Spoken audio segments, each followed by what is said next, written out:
Hello guys welcome back to my channel.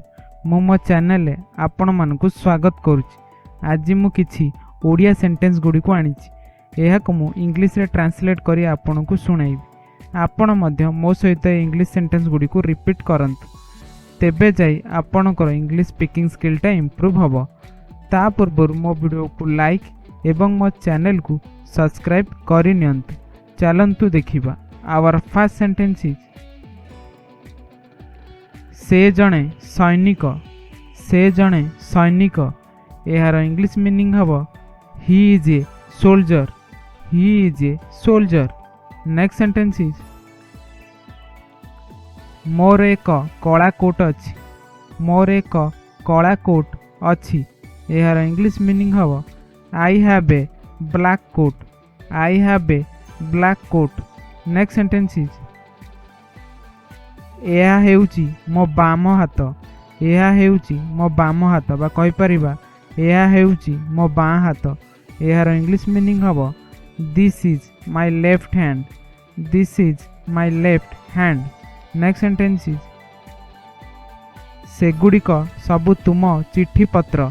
सेगुड़िक सबु तुम चिट्ठी पत्र। एहार इंग्लिश मीनिंग हबो those are your letters. Those are your letters. Next sentence is सेमाने पड़ियारे अछंती।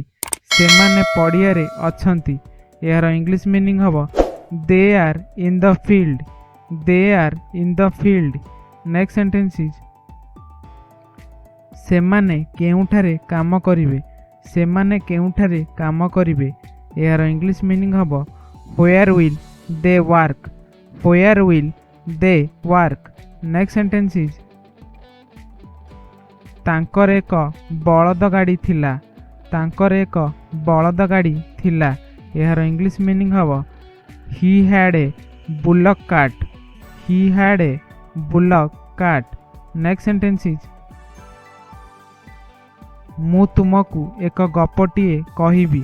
मु तुमकु एक गपटिए कहिबी यार इंग्लिश मीनिंग हबो I shall tell you a story. I shall tell you a story. Next sentence is आपण इंग्राजी पढ़ंती कि। आपण इंग्राजी पढ़ंती कि यार इंग्लिश मीनिंग हबो do you read English. Do you read English.